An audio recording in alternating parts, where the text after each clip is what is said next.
E aí, acho que outro bullet, outra ideia legal que a gente enxerga nas eleições é que muitos não sabem, mas Minas Gerais é um estado que é conhecido como espelho do Brasil. Porque se a gente até trouxe esse mapinha aqui, se você for ver Minas Gerais, ele tem um pouco do Nordeste, que é a Bahia, tem o Centro-Oeste ali com Goiás, tem a parte ali de Sudeste, São Paulo, Rio e Espírito Santo. E aí, se a gente olhar de forma cultural, geográfica, histórica, Minas Gerais é um território que ele consegue pegar um pouquinho de cada parte do Brasil. E não é só para política, existem muitas empresas para testar seus produtos para novos, por exemplo, eles não vão testar, por exemplo, no Rio Grande do Sul. Eles vão testar esse produto novo lá na Amazônia. Muitas empresas vão para Minas Gerais para entender qual que é a dinâmica. Se a gente, por exemplo, pegar o sul de Minas, ele tem um perfil um pouco mais conservador, tem uma área industrial um pouco mais forte, ele é mais perto do Sudeste, então a votação dele é mais tem um perfil mais casado com São Paulo, por exemplo. Se a gente pegar o norte de Minas, ele já é um pouquinho cultural, linguisticamente mais parecido com o Nordeste. Ali, por exemplo, o candidato de esquerdas tem um pouquinho mais de influência, diferentemente aqui para o Sudeste, no sul de Minas, que tem um pouquinho mais perfil conservador, um pouco mais de direita. E aí a gente vê um pouco do Goiás ali de Centro-Oeste também um pouquinho mais voltado para agro, questões mais rurais. Então, Minas, a gente tem rural e urbano, tem partes mais ricas e um pouco mais pobres. Existe uma heterogeneidade de culturas, histórias, linguísticas muito distintas e, vamos dizer, muito rica em relação ao Brasil. Então, Minas, no fundo, é um lugar muito interessante e que, se eu for para o próximo slide, tirando Eduardo Gomes ali em 50, todos os presidentes eleitos ganharam em Minas. Todo mundo que ganhou no Brasil ganhou em Minas. Então tem um mantra político: a gente tem que vencer em Minas, hein? Não pode perder em Minas, porque senão a eleição vai dar ruim. E as pesquisas aí atualmente se encontram aí com o candidato Lula em Minas Gerais em primeiro lugar, com 40 e poucos por cento, 43 ou 40 da intenção dos votos. De novo, pesquisa, só para ressaltar, pesquisa é uma foto, a gente tem que ver várias pesquisas, entender toda a dinâmica, não é uma pesquisa, pesquisa é feita com uma amostra de pessoas de vários institutos, cada um tem sua metodologia, mais indicativo até agora, dadas as intenções de voto, é isso que está acontecendo. Acho que a ideia é mostrar que Minas Gerais tem vários Brasis dentro de Minas Gerais, né? Então, ela é um bom espelho da diversidade que é o Brasil em termos, né, de cultura, de língua e mesmo as questões, né, ligadas a preferências políticas. Então, a gente consegue, através de Minas Gerais, né, ter uma noção de como é que o Brasil está, né, vai estar votando, né? Porque, como você falou, a parte mais ao norte ligada ao nordeste, a parte mais ao sul ligada ao sudeste, ligado também ali ao centro-oeste, com Mato Grosso e Goiás. Então, Minas Gerais pode dar, é sempre importante, né? Os cientistas políticos costumam ressaltar essa questão de Minas Gerais, né? Não é uma ideia nossa, é só os cientistas políticos no geral trazem muito essa questão de Minas Gerais como sendo um estado que reflete muito bem, né, a votação, como é que o Brasil está se comportando, né, numa eleição, como é que estão as preferências políticas, né? Não à toa de todas essas eleições, apenas de uma, lá em 1950, né, que não teve uma vitória, né? Se eu não me engano, em 50 foi o Getúlio Vargas, acho. Mas, enfim, mas então se a gente olhar para Minas Gerais é sempre uma boa, é um bom direcionador assim do que a gente pode esperar numa eleição. E aí, acho que o Rafa escreveu muito legal um texto também de outro cientista político para tentar entender o que define um voto, qual que é o voto econômico que influencia, acho que demais as eleições nos últimos anos. Perfeito, né? A gente escreveu um texto aqui que era basicamente, né, o que elege um presidente no Brasil, né? E aí um cientista político, né, chamado Alberto Carlos Almeida e um geógrafo chamado Thiago Garrido, eles lançaram um livro, né, chamado basicamente A Mão e a Luva, né? O que elege um presidente? E eles estão basicamente analisando as eleições presidenciais de 89 até 2018. E eles estão tentando responder, né, essa pergunta: o que elege um presidente? Basicamente, né, a peça-chave para você entender essa questão é a opinião pública, né? Parece que é trivial, mas existe algumas questões por trás. Então, cada ano eleitoral ele vai ter um clima, né, de opinião pública que vai favorecer determinado candidato.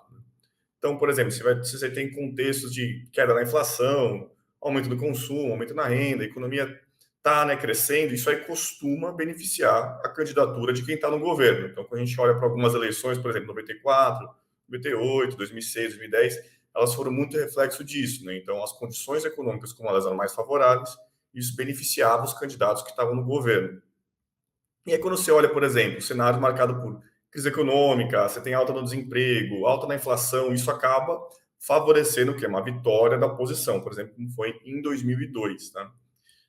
Então, basicamente, né, a ideia aqui é que se a situação econômica ela for favorável, esse sentimento ele acaba se convertendo na continuidade do atual governo. E caso contrário, se a situação econômica não for boa, estiver, como a gente falou, né, alta na inflação, alta no desemprego, a economia está indo mal, então você tem uma busca pelo eleitorado por mudanças na presidência, né? Então, e aí a gente existe teorias, né, ligadas mais à economia, né, chamado voto econômico, né, que é justamente para explicar essas decisões dos eleitores, pautado o quê? Na economia. Então, de acordo com essa abordagem, basicamente o eleitor ele vai avaliar, né, o presidente atual a partir do desempenho da economia. E é importante sempre frisar que é ao longo do seu mandato. Ele não vai avaliar somente 3 meses antes, 6 meses antes, né? Então, o eleitor normalmente ele vai pensar como que foi esse ciclo, né, eleitoral, como é que foram esses 4 anos, como é que foi o desempenho para ele tomar a decisão dele. Então, e é a opinião pública, né, que vai ter um papel muito relevante para dizer se vai haver continuidade ou se vai haver mudança, né? Então, basicamente, se a economia tem um bom desempenho, o eleitor ele recompensa, né, com a reeleição o candidato ou o candidato que está sendo apoiado e tudo mais. Só que se o desempenho econômico, né, se a economia estiver indo mal, né, o desempenho econômico for muito ruim, o eleitor acaba punindo, né, então ele vota no candidato de oposição.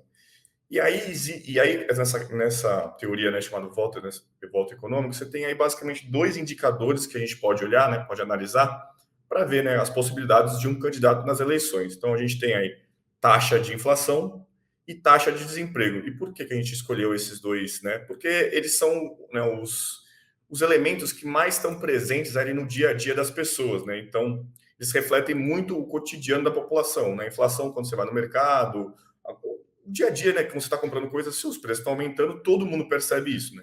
E taxa de desemprego é a mesma coisa, né? Se você está buscando emprego, está fácil ou está difícil de conseguir um emprego, isso aí também se reflete, isso aí tem um peso muito relevante, porque a renda de uma família, né, a renda das pessoas depende do emprego. Então, esses vão ser aí os principais aspectos que vão influenciar uma eleição quando a gente pensar na parte da economia. Então, quando a gente pega, por exemplo, ali desde 98, né, em 98 ali era o Rafa, FHC. só te interrompendo aqui, desculpa. Claro. Tem algum dos dois que seriam mais um mais importante que o outro, ou assim, não dá para concluir isso? É difícil falar qual que é mais importante, porque vai ter ano que você vai ver, por exemplo, ali em 2018, a inflação estava baixa, mas o desemprego estava alto. Né? Então, Sim. isso aí teve um peso relevante. Mas antigamente, em outras eleições, a inflação era um peso tinha um peso também muito forte, né? Que a gente vinha ali de um histórico de inflação alta. Então, acho Eu que ia vai falar depender isso, tinha muito do uma contexto. herança muito, muito forte de Exato. inflação, né? Quem Então acho que o resolveu esse pessoal problema da olha mais inflação para. seria eleito, que foi, no caso ali, foi o FHC em 94. E aí, com isso, ele conseguiu se eleger e se reeleger, né? Então, você nota ali, a inflação em 98 era muito baixa, o desemprego ele era alto até, mas mesmo assim houve uma continuidade, porque você tinha ali as benesses trazidas pelo Plano Real, ali em 94, com o FHC.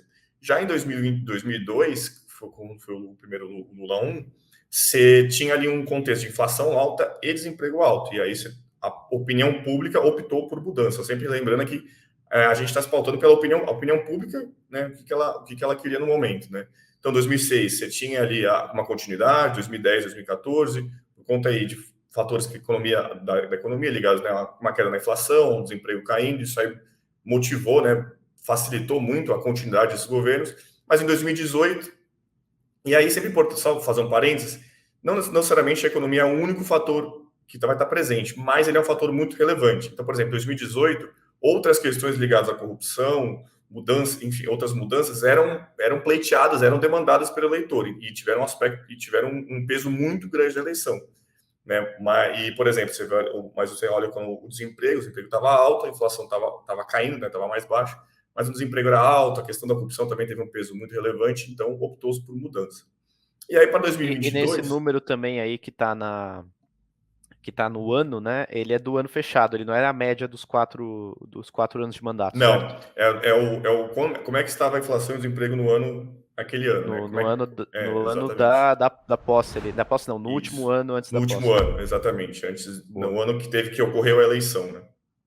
Boa. A eleição de 2098, a inflação que terminou o ano foi aquela e o desemprego foi aquele. É porque eu E lembro aí, que no dia, acho que no primeiro mandato do Lula, a inflação média deve ser uns 6%, né? Não sei se no primeiro mandato ou se nos dois somados, mas a inflação média ali eu acho que era uns 6%. Então, esses 3,1 aí foi o último ano dele foi. governando, né? O primeiro Exato, mandato. exato. O primeiro, se eu não me engano, em 2003 a inflação ali foi alta também. Mas assim, a média se a gente pegar desde 98, a inflação média foi próxima de 6%. Então, a maioria cada um desses ciclos, né, eleitorais vão ser mais ou menos próximos de 6, um pouquinho mais para cima, um pouquinho mais para baixo, mas a média do período é quase 6%. E aí a gente deixou em 2022 aí a interrogação, como é que está a opinião pública, aí acho que cada um pode avaliar. As pesquisas também são um reflexo disso, né, de como está a opinião pública. A inflação esse ano, eu coloquei a inflação no momento. A inflação no momento do Brasil, né, um acumulado dos últimos 12 meses do IPCA é 8,7 e a taxa de desemprego é 9,1. Mas também é importante lembrar qual que é a tendência. A tendência desses dois elementos, dessas duas variáveis econômicas, é de queda. Isso, obviamente, tem um impacto positivo para quem está no governo. Né? Então, é muito dessas questões que envolvem. Então, a opinião, em resumo, né, a opinião pública, né, ela sempre vai olhar a opinião pública é um bom termômetro para a gente saber se vai haver continuidade ou mudança. E uma das formas de a gente olhar isso estão nas pesquisas eleitorais. Né? Então, a gente está aí uma semana e elas já dão um bom norte, mas como bem frisou o Sung, elas são uma foto do momento e a gente sabe que a eleição no Brasil não é nada trivial, não é nada simples, pode acontecer, pode haver uma reviravolta e tudo mais. Então, é sempre importante lembrar disso. Né?